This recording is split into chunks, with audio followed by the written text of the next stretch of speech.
এটি বাস্তব। গাছ নাকি কথা বলছে, সেই সাথে দিচ্ছে নানান সমস্যার সমাধান।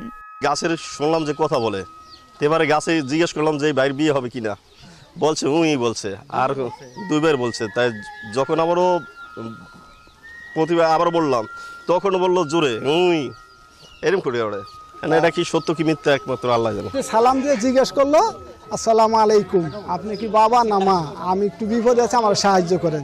তো এইখান থেকে একটা কণ্ঠ দিল 12-13 বছরকে মেয়ের মতন, আমি অনেক বিপদে আছি, আমি এতটুকু। কেউ কান পেতে গাছের কথা শুনছে, কেউ বা গাছের উপরেই চড়ে বসেছে কথা শোনার জন্য। এই চাঞ্চল্যকর ঘটনাটি ঘটেছে গোপালগঞ্জের মুকসুদপুর উপজেলার গজিনা গ্রামে। বন্ধু বান্ধব বলছে যে গাছে কথা বলে, ঠিক আছে, এরকম শুনি না। আমি বন্ধু বান্ধব নিয়ে এই জায়গায় আসছি, আইসা গাছের নিচে কান পাতলাম, খালি ঘুন ঘুন একটা শব্দ শুনলাম।